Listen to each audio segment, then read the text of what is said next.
नमस्कार, मेरे इस वीडियो में आपका बहुत बहुत स्वागत है। महाभारत युद्ध की पूरी तैयारी हो चुकी है और अर्जुन अपनी जिद पर अड़े हुए हैं कि उन्हें युद्ध नहीं करना है। तब श्री कृष्ण उनके मन के दुविधा को खत्म करने का किस तरह प्रयत्न कर रहे हैं, देखिए इस वीडियो में। उपदेश में श्री कृष्ण बता रहे हैं कि हे अर्जुन, तुम्हें युद्ध तो करना ही पड़ेगा। तुम अपने कर्तव्य से विमुख नहीं हो सकते। ऐसी कई बातें हैं जो तुम्हें कर्तव्य से दूर कर ले जाती है। जैसे मनुष्य के पास अधिक से अधिक पैसा इकट्ठा हो जाता है तो उसके साथ साथ उसका पाप भी बढ़ जाता है और वह अज्ञान भी बढ़ाता है। इसलिए इस दुनियादारी से दूर योगी पुरुष जो होते हैं वो एकांत में बैठकर अपने आत्म साधना में इसीलिए तो लीन हो जाते हैं ताकि कहीं उनको सुख शांति मिले। श्री कृष्ण आगे योग साधना कैसे करना चाहिए इस विषय में अर्जुन के प्रश्न का जवाब देते हुए कह रहे हैं, अगर योग साधना से जीवन में उन्नति करना है तो जमीन पर स्वच्छ आसन डालकर बैठना चाहिए। जगह स्वच्छ होनी चाहिए, आसन स्थिर होना चाहिए। आसन पर बैठकर मन को एकाग्र चित्त करने का प्रयत्न करना चाहिए और अपने आत्मा पर ध्यान देना चाहिए। किसी भी भगवान का स्मरण कर सकते हैं।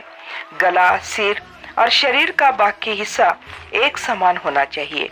अपनी दृष्टि स्थिर करके अपने नाक की ओर होनी चाहिए।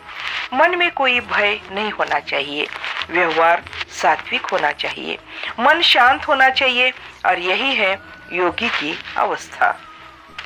भगवान आगे बता रहे हैं कि हे कृष्ण, योग साधना तो बहुत लोग करते हैं लेकिन ब्रह्मा की प्राप्ति तो बहुत कम लोगों को होती है। योग साधना ऐसे लोगों को कभी पूर्ण नहीं होने देती जो अति सोता है, जो अति खाता है या जो अधिक बोलता है। यानी अति जिस भी चीज की होगी वह योग साधना में बाधक है। इसलिए इंसान को जितनी आवश्यकता हो उतना ही खाना चाहिए और जितनी आवश्यकता हो उतना ही सोना और बोलना चाहिए, तभी योग साधना संभव हो सकता है। जो अनुशासन पर चलता है, मेडिटेशन करते समय एक समय ऐसा भी आता है कि पूरी इंद्रिय अपने वश में वो कर लेता है। किसी इंद्रिय की मजाल नहीं कि वह इधर उधर भागे। तब योग साधना करते करते सर्वस्व ब्रह्मा को वह अर्पण करता है। योग ही पहला कदम है जिसे परमानंद को प्राप्त करने का आसान और कठिन भी तरीका है। सबसे बड़ा लाभ होता है ब्रह्मा की प्राप्ति मिलती है, परंतु इस लाभ को पाने के लिए योगी बनना पड़ता है। इस दुनिया को भव सागर इसलिए कहा जाता है क्योंकि इस दुनिया में दुख ही दुख है। दुनिया में को अस्थिर भी कर देती है, पर इंसान को दृढ़ संकल्प करके अपने लक्ष्य की ओर बढ़ना चाहिए। किसी भी काम गति चाहे धीमी ही क्यों न हो, परंतु लगातार करते रहने से उसमें सफलता मिल सकती है। अर्जुन कहते हैं कि हे भगवान, मन तो बहुत अस्थिर होता है, वह एकाग्र चित्त तो होता ही नहीं है। यह कहना बहुत आसान है लेकिन समभावी होना चाहिए, परंतु इसे अपनाना तो बहुत मुश्किल काम है। तो इस समभाव के लिए तो क्या किया जाए? मन तो बड़ा चंचल है, इसे रोकना तो वायु को रोकने के समान है। तो अर्जुन कह रहे हैं कि हे भगवान, मन को कैसे रोकना चाहिए? भगवान कहते हैं कि हे कुंती पुत्र अर्जुन, वह त्याग, वैराग्य और निरंतर अभ्यास से वश में किया जा सकता है। कृष्ण आगे कहते हैं कि जिसका मन वश में नहीं है ऐसे पुरुषों के लिए योग करना बहुत मुश्किल है, परंतु प्रयत्नशील पुरुष इसे भी पा सकते हैं। जो मेहनत करता है इसे यश जरूर मिलता है।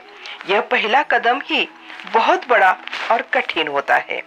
अर्जुन कहते हैं कि हे भगवान, मान लीजिए जो लोग योग में श्रद्धा तो रखते हैं परंतु मन को वश में नहीं कर सकते हैं तो उनका क्या होगा?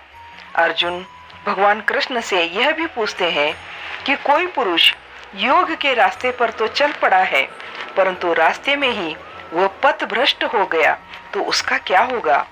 वह निकला तो था ब्रह्मा को पाने को, लेकिन क्या अब वह आसमान के बादल की तरह नष्ट हो जाएगा? रास्ता तो मुश्किल है।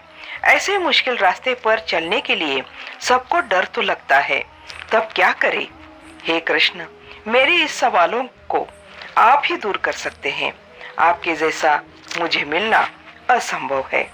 अर्जुन को पता चल गया था कि कृष्ण एक साधारण पुरुष नहीं, ये महाज्ञानी महापुरुष मेरे साथ है, इसलिए मुझे यह युद्ध करने की सलाह दे रहा है।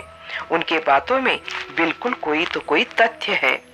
तब कृष्ण अर्जुन के सवालों का जवाब देते हुए बता रहे हैं कि हे पार्थ, जो लोग योग के मार्ग पर चलने का प्रयत्न करते हैं, उसका इस लोक में क्या परलोक में भी कभी विनाश नहीं हो सकता। अर्जुन के प्रश्न का जवाब देते हुए कृष्ण आगे कहते हैं कि जो व्यक्ति योग मार्ग पर चलता है परंतु रास्ते में भटक गया होता है, तो उसका नाश कभी नहीं होता, कर ही नहीं सकता, क्योंकि उसने योग के मार्ग पर चलने का निर्णय लेकर प्रयत्न तो किया था। रास्ते में पथभ्रष्ट हो गया तो ऐसे पुरुषों का विनाश तो कभी नहीं हो सकता। ऐसा पुरुष मृत्यु के बाद स्वर्ग को प्राप्त करता है और स्वर्ग में कुछ दिन रहने के बाद किसी महापुरुषों के घर में उसका जन्म होता है। फिर जहाँ इंसान जन्म लेता है वहीं से फिर उसका भाग्य और कर्म जुड़ जाता है, अर्थात अच्छे कर्मों का नतीजा अच्छा ही निकलता है। तो आपको ये वीडियो कैसा लगा? अच्छा लगा तो लाइक शेयर कमेंट्स जरूर करें। नए हो तो सब्सक्राइब करें। मिलते हैं अगले गीता उपदेश के नए वीडियो में। धन्यवाद।